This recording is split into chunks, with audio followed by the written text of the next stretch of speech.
O Leandro Madureira, então, vai falar em nome do ANDES, que é o Sindicato Nacional dos Docentes, das IFES. Agradecemos demais também, Leandro, pela gentileza, pela disposição. O Leandro é sempre um grande companheiro também da assessoria jurídica, e a gente se encontra de vez em quando por aí pelos encontros, né, do setor das IFES.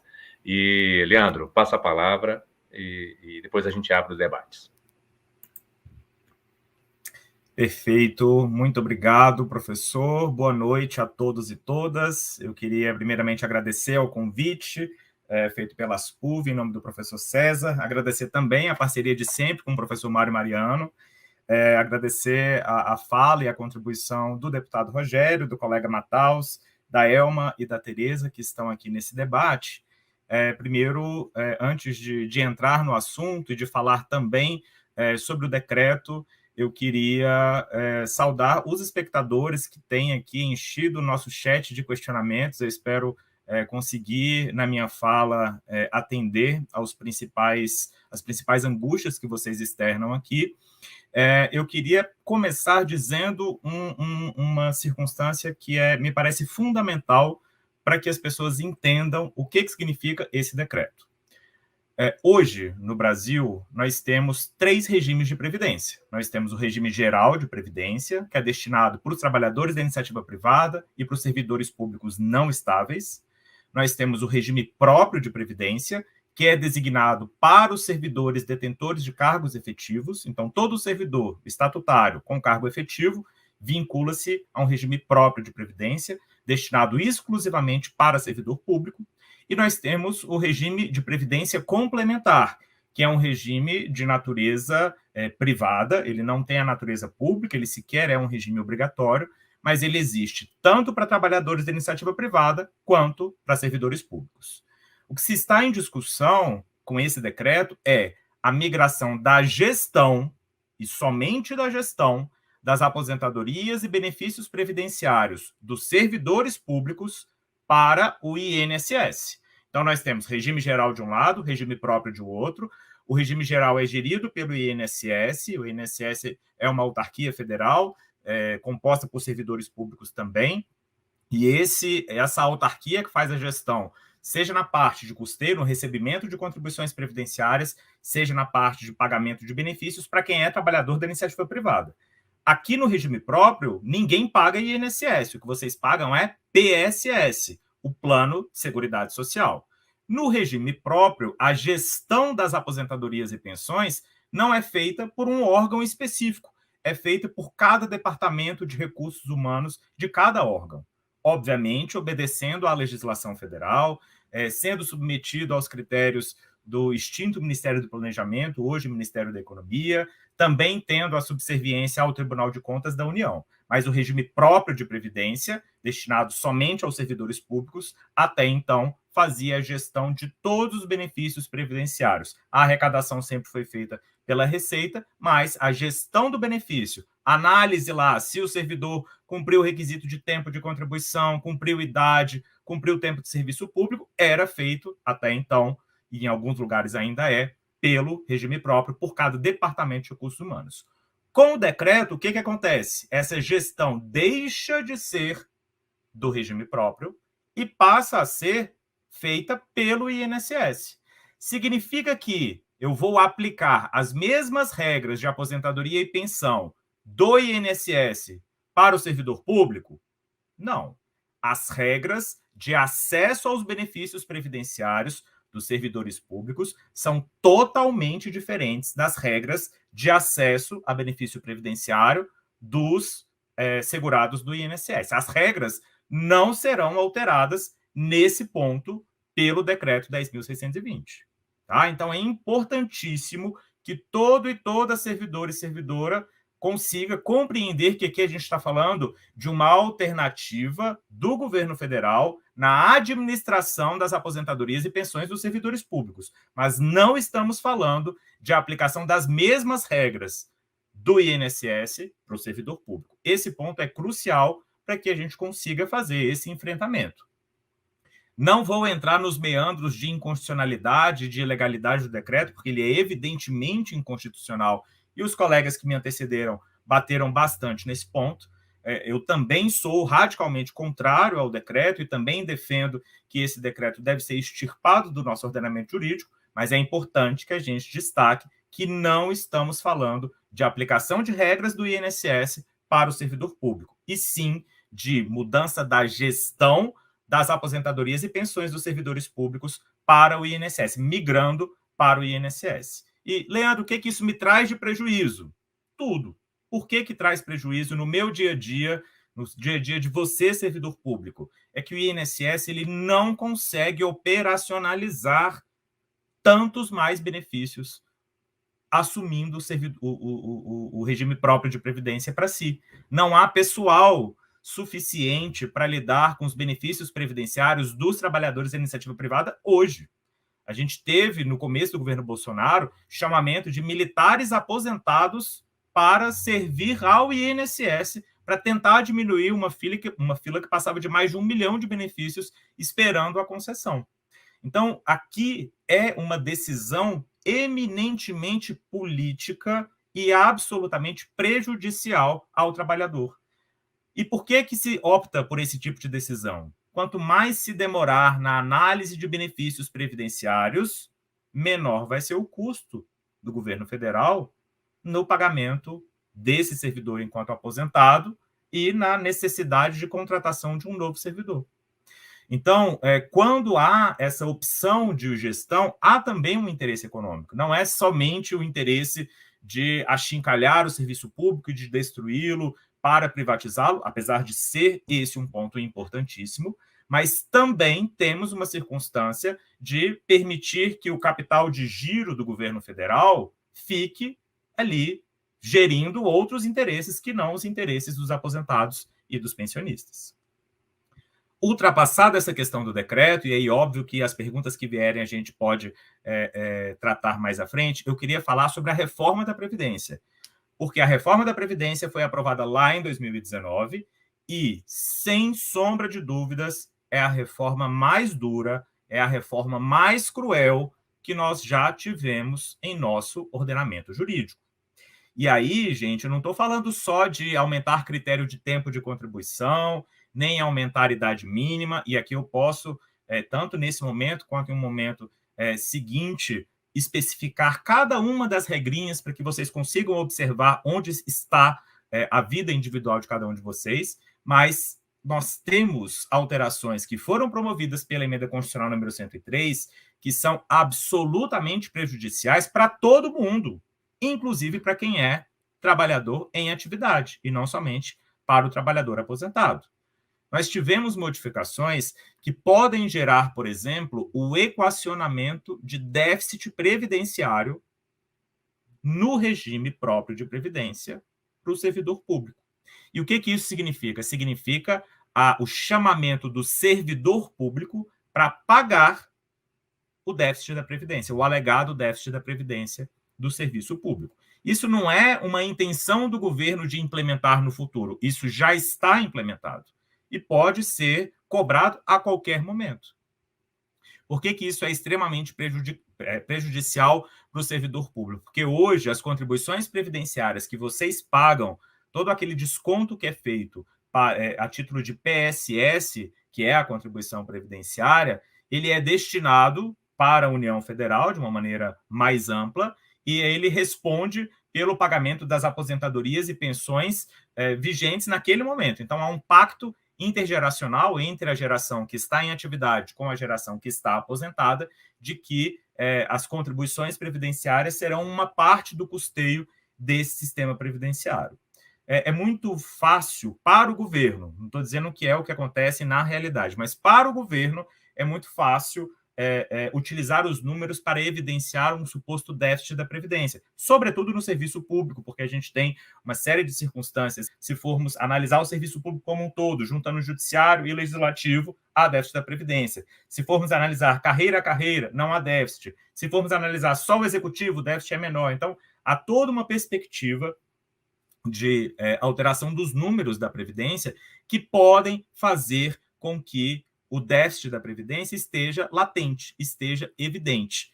E isso gera não apenas a manutenção da contribuição previdenciária, que já teve um salto altíssimo com a emenda constitucional número 103, mas também a possibilidade de instituição de novas contribuições, de contribuições extraordinárias, justamente para custear esse suposto déficit. E essas contribuições extraordinárias podem durar uma vida inteira, tá? Não é que ela é temporária, que vamos cobrar 10% a mais durante 12 meses. Não, o governo pode cobrar um percentual definido de acordo com a análise de eventual déficit por 20 anos. Não tem um impeditivo na emenda constitucional número 103 ou um limitador desse tempo de forma mais significativa. Além disso, nós tivemos algumas outras modificações que, a despeito, e concordo com o deputado Rogério de que se conseguiu barrar a privatização do sistema previdenciário, sobretudo dos servidores públicos, nós temos a desconstitucionalização da Previdência. Essa desconstitucionalização é extremamente preocupante. Por quê? Porque a reforma da Previdência, a emenda constitucional número 103, ela trouxe 3 tipos de grandes regras. Ela trouxe, primeiro, as regras de transição para aquelas pessoas que já eram servidoras públicas, que já faziam parte do sistema previdenciário, para que elas consigam se aposentar em algum momento da vida delas, com um menor tempo de contribuição, com uma menor idade, enfim, dentro da regra de transição que é existente. Nós temos as regras transitórias, que serão destinadas para aquelas pessoas que se filiaram ao sistema previdenciário a partir da reforma da Previdência. E nós temos as regras que eu costumo brincar, que são as regras que só Deus sabe, porque são regras que ninguém tem ideia do que virá, mas que serão implementadas através de atos infraconstitucionais. Serão reformas da Previdência dentro da própria reforma, através de uma modificação legislativa muito mais simples do que uma alteração da Constituição. E essa desconstitucionalização gera justamente a possibilidade de instituição de um regime de capitalização ou da privatização do sistema previdenciário de uma forma um pouco mais nítida. Além disso, nós tivemos também uma modificação muito significativa na gestão da previdência complementar dos servidores públicos.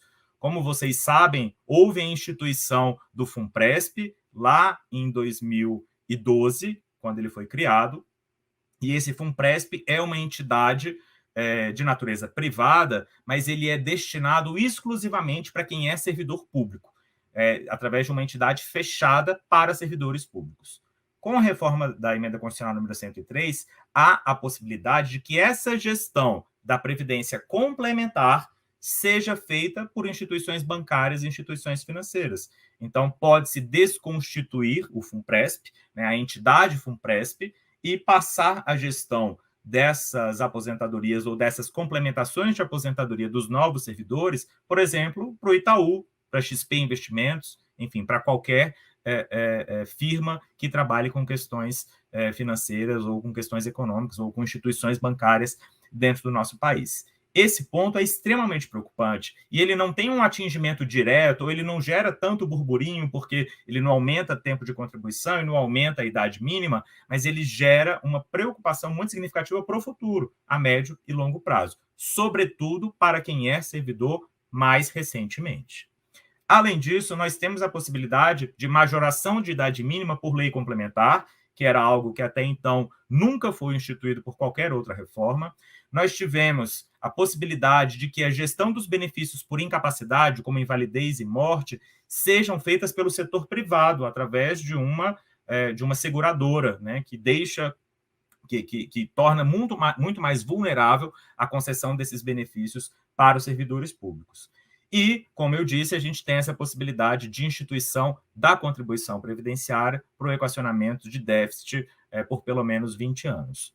Diante desse cenário, eu não tenho dúvidas de que é necessário, é importantíssimo que nós continuemos a brigar contra a reforma da Previdência, por mais que ela já esteja aprovada e sacramentada, por mais que a discussão tenha se esvaído e por mais que algumas vitórias eventualmente tenham sido atingidas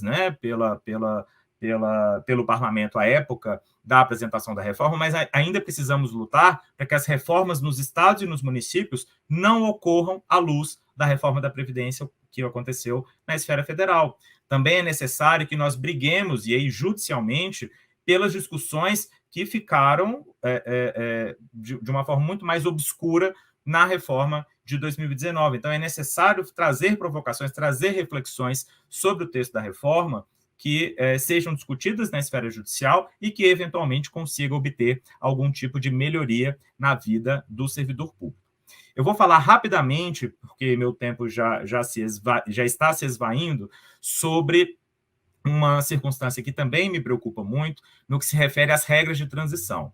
Nós temos, eu tenho apenas 5 minutos, vou tentar correr aqui. Nós temos regras de transição que continuam garantindo o direito à paridade, continuam garantindo o direito à integralidade, ainda que de forma mitigada, ainda que não seja da mesma maneira como nós a conhecemos hoje. Só que o atingimento desse critério trouxe uma idade para o servidor público muito maior do que a que então existia. Antes da reforma, o servidor público conseguia se aposentar com paridade, com integralidade, quando completasse, no caso dos homens, 35 anos de contribuição, quando completasse o critério de idade mínima, que, à época, lá em 2003, era uma idade mínima de 60 anos de idade para homem, e as mulheres conseguiam a paridade e integralidade quando atingissem 30 anos de contribuição, 55 anos de idade, além dos requisitos de carreira e tempo de serviço público. Com a reforma de 2019, ainda se concede paridade e integralidade, só que a idade mínima do homem passou para 65 anos. A idade mínima da mulher passou para 62 anos. Então, por mais que algumas pessoas, de alguma maneira, tornem a reforma da Previdência um pouco menos impactante por ter sido garantida a paridade e integralidade para quem já tinha esse direito em aquisição, o aumento da idade mínima para o atingimento da paridade e da integralidade foi assustador. A mulher, ela precisa trabalhar, ela é obrigada a permanecer em atividade por mais 7 anos para conseguir ter paridade e para conseguir ter a integralidade.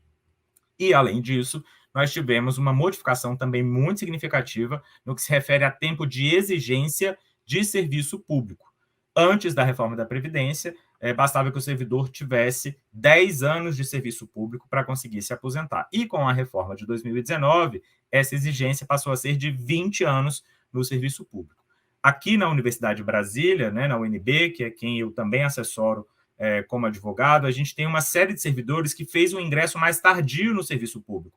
Pessoas que ingressaram ali em 2009, em 2008, e que foram surpreendidos, a despeito de já terem bastante tempo de contribuição, de já terem, inclusive, atingido a idade mínima, mas foram surpreendidos com um incremento de pelo menos mais 10 anos no serviço público para conseguir se aposentar. E essa modificação trouxe um atraso muito significativo para quem é servidor, para quem é professor, para quem é técnico. Então, a reforma de 2019 é sempre importante que nós falemos de quão prejudicial ela foi, de quanto ela vulnerabiliza modificações futuras, ou como ela cria a possibilidade de termos modificações futuras que sejam ainda mais prejudiciais. Ela também traz além da própria possibilidade da instituição do decreto 10.620, que é a principal discussão dessa noite, mas ela também traz outras modificações, seja no que se refere aos critérios, aos benefícios por incapacidade, aos benefícios de pensão por morte, podendo delegá-los à iniciativa privada, mas também circunstâncias relativas à previdência do FUNPRESP, a previdência fechada dos servidores públicos. Então, aqui eu não vou me alongar em dissecar detalhadamente a emenda constitucional número 103, se quiserem, inclusive, a gente pode marcar um novo encontro para falar somente dela, porque aí tem muita coisa para ser tratada e para que vocês consigam se encaixar em cada uma das regrinhas, mas, num panorama geral, a emenda constitucional número 103 foi o que permitiu que a modificação trazida pelo decreto 10.620 tenha sido implementada, e outras modificações que ainda ocorrerão se esse governo tiver força política para isso, e felizmente ele não tem tido tanta força assim, a despeito de ter utilizado de artifícios para comprar o Centrão, mas são modificações que no ano eleitoral geram uma dificuldade maior, geram um burburinho maior para ser aprovadas. Eu Agradeço novamente ao convite feito pelo professor César e por todos os colegas que compõem a ASPUV. Agradeço também ao Andes, meu sindicato, o sindicato que eu assessoro, por sempre me permitir participar desses encontros. É uma satisfação imensa para mim participar desse tipo de debate, e eu fico à disposição para qualquer dúvida que os espectadores tiverem ainda aqui conosco. Muito obrigado. Nós é que agradecemos, Leandro, e lembrando, a ASPUV está juntamente com a ATENS e a ASAV, né, que são os sindicatos dos servidores técnicos administrativos, então construindo esse evento exatamente por conta do conjunto de perguntas e questões que foram chegando até nós, e foi, então, um movimento de organização dessas três entidades que resultou nesse evento, e que a gente agradece demais pela gentileza de vocês.